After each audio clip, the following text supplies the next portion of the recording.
So yeah, so I was interested just to open up that idea of legacy just as a starting point. For you as artists and dancers, what does, you know, to be involved in something that is so much about the body, which is so transient, and what is your own sense of legacy, or you know, or how does your own practice kind of, you know, interconnect with that sense of that transience? And so what does that mean to you, or does it mean anything to you? And maybe if you could, I don't know, you can unmute yourself or put up your hand if you like, and I'll just unmute you if you want to respond to that idea. Yes, Paul. Save me, Paul. You know I'm good with stillness anyway. Hi everybody. I think like when you talk about legacy, then for me something, oh, I'm having a biological response, I'm noticing. As in my heart rate just went up. I don't know, when you talk about legacy and when we engage in that kind of inquiry, what occurs to me is like legacy also has something to do with ownership. And what we consider like ours, you know, or what we consider that we leave behind. And I'm more of the opinion that nothing is ownable. And no part of the process or of the output of a creative process can be really like stamped as, oh, that's mine, you know. Like in the training of the physical body, I mean, my dance teacher from when I was 3, she had massive influence. She could say just probably with as much validity as I could say that my dancing is hers, you know. And then if I look at students in my classes, for instance, here in Berlin that have been coming for some consecutive years, I see that they have new pathways that they got from my class. But I also inherited those pathways from somewhere else. So I think for me, when you talk about legacy, it's more like, what is the kind of, if you could say like the breath that I leave behind in my wake when I'm finished dancing or when I go 6 feet under, like, but that for me is more like a part of a very vast, intricate network of sharing. Does that make any sense? Am I speaking into the... No, absolutely. And it's also incredible. I mean, like it's very enlightened to think in that way, but also the reality also is, and this came up in one of the conversations yesterday from John Jasper's, this sense of, you know, within the arts world, though, there is sometimes a sense of legacy. And you know, he talked about Merce Cunningham, you know, this kind of thing that becomes solidified in time, which is Merce Cunningham. But then he is a choreographer, feels that he has just interacted with people at certain times and had an impact on them, but is not going to be remembered. And I'm not trying to say, oh, we're not going to remember it, or this whole sense. But it's also maybe, yeah, like, well, for sure, people make different sizes of impacts, right? You know, like I'm never going to make the difference that the impact that Pina made on the dance theater world ever. I'm not interested in that, you know. But there also is this. I find it quite arrogant that people would say, you know, like there's these people who have now kind of copyrighted their style, and they charge people money to teach their style, and you know, I'm like, what are you talking about? People 50 years ago were doing that in New York, you know, or some. How can you dare claim to own some piece of art or culture? It's shared. We're all torchbearers. Yes, Thea, go. I knew you were going to come in. I could tell. No, I was just thinking about something that Becky said yesterday morning in her introduction speech, I think it was, about constellations of voices that are in us, or ideas that we are orientated by, or histories that we have through many different people. And I'm thinking, as you were talking, Jenny, about how we can look backwards and think of certainly these big names, Merce and Pina, as kind of like solid entities, but of course their bodies, their thinking was informed by so many people before them, you know. And I think that we can, sometimes we can think of those as being quite concrete, fully formed people, but actually they are the result of constellations before them. And I suppose that's something which this project has asked of me is to kind of think like, whoa, in a much more stretched way. Yeah, it's just a thought. Yeah, sorry. What's brilliant about your thing, Theo, is that you won't be there to claim your legacy anywhere, you know. Like, so already it's in a context that's way bigger than you as a like that solid entity. But it is very interesting, and it is very interesting when something that you're involved in is so much about the flesh, you know, and so there is that sense of even if it's of course imagined, you know, that other things make other impacts. I also think at the moment when, you know, and this came up yesterday as well, and Stephanie was talking about this time, you know, when she was 30, and, you know, that it seems really important to be dancing now and to have all of this, you know, imposed break, you know, it's like time seems of the essence, you know, and I was wondering maybe if anybody else wanted to respond to that sense of how that feels in relation to your practice. I mean, you know, as a, you know, to not be dancing and that relation to time and the time that you have to dance and how precious that is as well. I hope I'm not being too, I don't know, I feel I'm kind of being depressing. I don't mean to be. So we'll try and get a little bit brighter. I don't know if anyone else would like to respond, or Kevin or Sarah or Anne-Laure, or no? I'm noticing that this period invites, maybe more than anything else I've experienced before, like situating ourselves in the future, looking back, like how is this period going to be written about?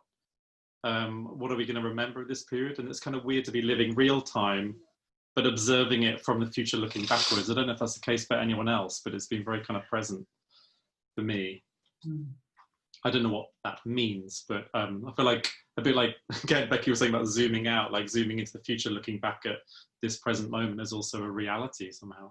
Yeah, it's a lovely comment here from Becky Hilton saying legacy can mean inheritance, bequeathal, bestowal, benefaction, endowment, gift, heirloom, but it also means effect, outcome, upshot, spin-off, repercussion, aftermath, byproduct, residue, fruits, and yeah.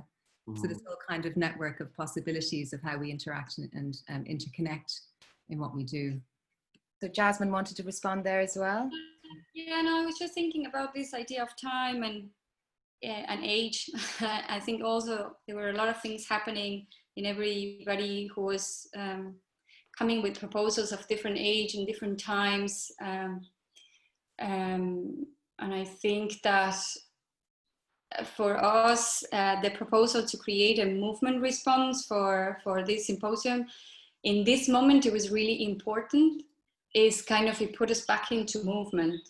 It was interesting because we had a load of plans for this year. We should have been performing in Dublin Dance Festival now, live.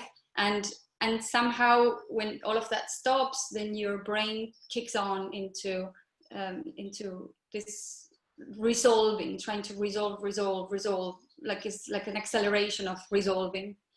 And the proposal came almost like a soother. Like it's interesting how the body just, if you allow, the body just responds. And so I think that in terms of time, maybe I'm not in that urge of movement all the time, but yes, in the urge of movement because of something has relevance for it. So I move because something really moves me to move. Instead of just, maybe when I was younger, I will be just more moving all the time. I don't know. Yeah. Now, yes, when you first asked the question, my first reaction was a bit harsh. I was like, none. Like, which legacy? Because I have this very intuitive, maybe it's very self-centered, but sort of feeling of the flesh, and it's now, and it's this whole construct, of course, of all the influences, like Paul mentioned. But somehow it's strange because I always think about this, about musicians more than dancers. And very often I thought, you see this, I don't know, amazing musicians like, I don't know, Al Di Meola have those very crazy skills. And you go, and you hear that somebody's dead and you go, oh, that's gone. That accumulation of what he can do with his body is gone. And somehow there is no legacy. And I really feel something quite strong about that, and it's a bit harsh. And then my second sort of level reaction to your question was actually maybe teaching, maybe really when there's that transmission in a workshop or with a group of dancers, and we're working on something that I really felt or really thought, oh, that makes sense, and I'm trying to teach that. And then I know that that is traveling, and I mean, we see it travel into other bodies and other people, and how they take it on and how it informs how they work, how they think eventually. So I think maybe for me, the strongest sense of legacies there is in the influence, of course, that I receive in the same way, but the one that I would give now would be that, and then one that I would receive from others would be that as well. Great. Kevin, sorry, Kevin, I think wanted to respond as well. Yeah, well, can you hear me? Yeah. Yeah, it wasn't really so much about legacy because, like, I feel I'm quite young to think about legacy.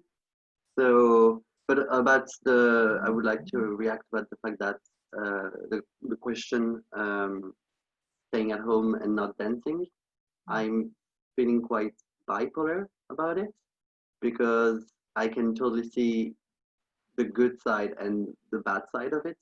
Like the bad side is just like, well, this situation is shit for everyone. And also like just being here surrounded by your face, I have the feeling to be in the new season of Black Mirror somehow.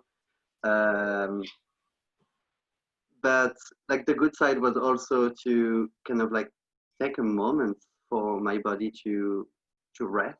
And like, I mean, like, I think I arrived at the point that I was like working a lot and try to take as much work than I can to live a good life, or like, you know, like try to, I don't know, but just suddenly like life telling you, well, you cannot doing this and there is no other possibility. And I have to say it wasn't that bad in that way to just, well, life's just telling you to just stop for a moment, so that's what you have to do. So I had the feeling then during all those 2 last months, I was between lock myself in the dark and cry, and suddenly going like in the garden and be like, yeah, it's holidays, and doing this up and down all the time. So I don't know if that answered the question, but at least I tried. Bye. I have yeah. Yeah, I wanted to react about the same thing about not being able to perform something, or even not being able to really move my body and dance, and not just dance, being with people in the studio or on stage. And at the beginning, actually, I thought, oh, maybe it's going to be a good time to train and go to this small studio that is close to my house. And I realized that I didn't want to dance, actually. I really thought, you have time, you have to do it. And oh yeah, I'm going to do it. And actually for 2 months, I'm not dancing at all. I miss it now, but it took a while. So I'm thinking of it now, what happened.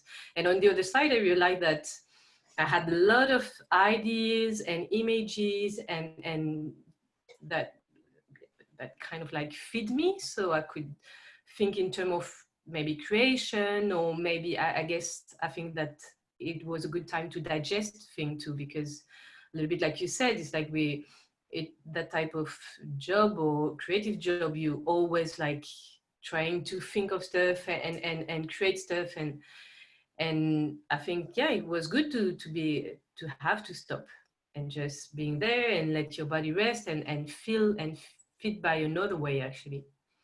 So yeah, and now I'm really curious about what's going to happen. How will you move, or how will I move when I will be in a studio? You know, I know it's going to be different for sure. Great. I just also want to welcome you, Finola. Sorry about the mess up there, but you're here now, so that's great. Okay, so I'm just going to, I have a question, but actually I was just going, it's maybe starting with Theo. I just had one question that maybe can then go around, if that's useful. what I was really interested in about your project, about the Century Project, was almost the leap into the future. And you know, it's interesting when Alex is saying about the body, and the body is now, you know, and so there is this thing in us which is now, and it's happening now. And, you know, this is something that we cherish in dance, this sense of presence. And I appreciate sort of the desire to think to the future, because it's something I feel we all want to be able to plan, you know, we all want to be able to make plans, and we all complain to each other and say we can never make any plans. And I just wondered, was it a comfort? Was there something comfortable about going that far ahead in your head, you know, like just projecting that far forward? And or I'm kind of wondering what it did, because when I think of the future, the immediate future, I always feel a little bit sick because there's a lot to do. But then actually, when I was watching your presentation and really started to go into the future, like when I'm not here, I don't know, like my nervous system started to calm. I just wondered what it did to you physically to think like that into the future. And also after you respond, also for everybody, like what does the future mean for you? But anyway, please go. Oh God, I think the thing with this project is there's just so many overlapping thoughts and different directions to think about it, that it's a bit overwhelming. And even making that film, I'm like, what do I focus on? I was chatting to one of the dancers today, Leah, who's collaborated with me quite a lot, and she was saying, you're framing what already exists. You know, like the work seeks to kind of frame what is already happening, and it kind of provides a structure for it. So in that sense, it's not an act of invention. I think, I think, God, it's so hard to know where to start. I might just mention a project called Future Library. So there's an artist called Katie Patterson, Scottish sculptor or artist who was asked to make a work in Norway. And inside of this library, which opened in 2014, she built a wooden room, like a library inside of a library. And to do that, she cut down part of the forest outside Oslo. And there's one little window in this room which looks towards that forest. Inside this wooden library, in the very walls of it, is a new novel written every year. So a manuscript for a book kept under lock and key in the walls of this space. The first one's Margaret Atwood. I forget all the other authors, and we're only a little way into it now. But in place of that forest, she planted saplings. So in 100 years, those saplings will be mature trees. They'll be turned into books, and these stories are told for the first time in 100 years.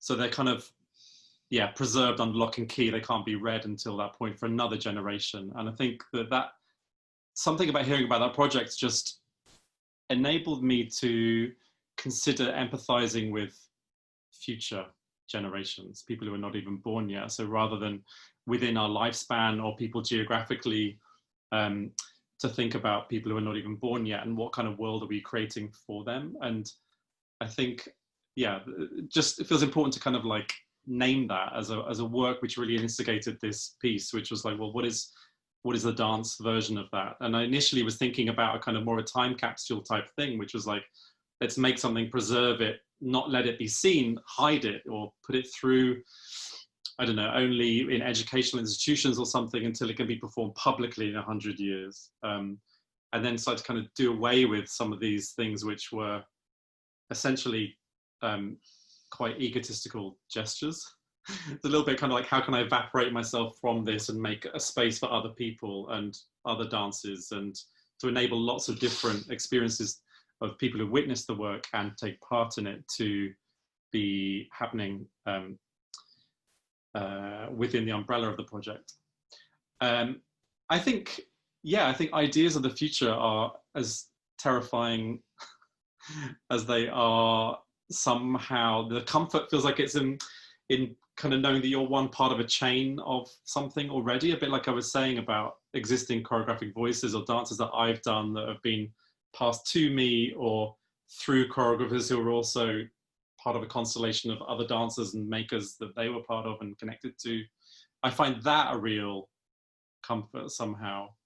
But I guess it's weird invite to think like, I guess it feels important to kind of like, how can I evaporate myself from this and make a space for other people and other dancers and other I say we've been planning it for 5 years. We've not been planning it rigorously for 5 years. It's kind of been bubbling away, and I've not grabbed at it. I've just been kind of going, this will start to make sense in time, and I'll meet the right people, and the right conversations will help steer it. So I was kind of consciously not jumping into it when it came up 5 years ago.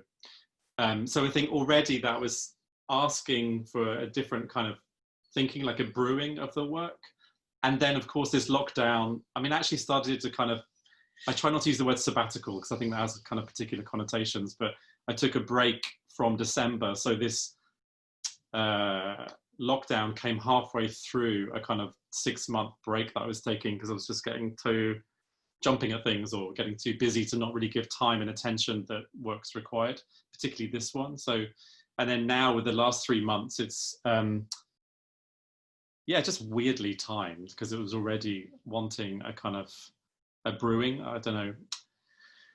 There's so many different lenses to look at it through environment, through politics, and now also really thinking about kind of other cultures and traditions, like really conscious, especially after the last 2 days, that this is existing in so many places as a way of transmitting dance. And that's, I think, just one last thing, I know I'm rambling.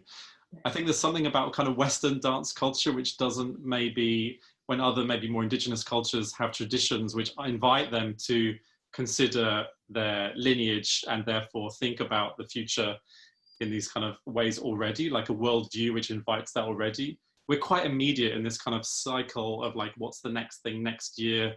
That set gets burnt, presumably, like this almost circus. Mm-hmm. Which, so the whole thing was also kind of inspired by how can I jump off the bandwagon of the whole production of dance and engage with dancing, but in a very different way somehow. That's great. Thanks.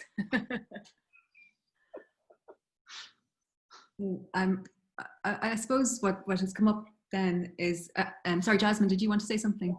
Yeah, no, it's just bouncing into it, like Theo then explained it very, very well. It was just something that when I was watching his presentation, something was a bit soothing also in the way of not thinking in something new all the time. We're all the time trying to find a new piece, and theaters want the new piece, festival wants the new. There's this kind of hyper-production of all the time making something that hasn't been seen. And I think this is interesting because in 5 years' time, you will just discover something that it was done, and that will be new. The old will be new. So there is something about that the old becomes the new, which is very interesting because it will only be revealed by then, as you were saying, this opening that kind of, for the first time, something was buried a long time ago. And the expectation of that and that's going to be of the moment. And for me, it was very interesting that idea that maybe we are all being a bit against these walls of producing new, because it's what we need to be writing about. And I think that what it makes me, but the whole symposium, it has been very nourishing in the idea of multiplicities of ourselves, that we don't need to be producing constant pieces, and then the value of an artist shouldn't be only in its production and so on. And I think this has been very well demonstrated. And I hope that funding institutions will follow us in these new ways of creating othernesses with our bodies. So I just thought that this project made me think about that you can just follow the same thread as when you're weaving and make different patterns, but not constantly be trying to find something else. And that was very, it's something that maybe we're all, in different ways, we're all doing, but not assuming sometimes. And it's just daring to put it all in a project and say, give me money for that. Okay, thanks. Yes, Finola, did you want to respond? Yeah, could I come in? Thanks. Just, I suppose, in response to Theo and the idea of the Century Project, and I suppose what I like the way you say, somebody said to you, it's not necessarily invention, but in fact you're doing something I think really important with it, in that you're formalizing the idea of legacy, and you're making the choice about that legacy, which I think is very interesting. And the choice then arguably becomes a collective legacy. It becomes across a group of dancers. And I love that idea that it's like a relay, that you would engage with them to choose who would learn that dance in the future, if I understood correctly. So it's I think it is quite inventive, but it's also formalizing really important things, because it keeps that idea of what we want to allow to become a legacy.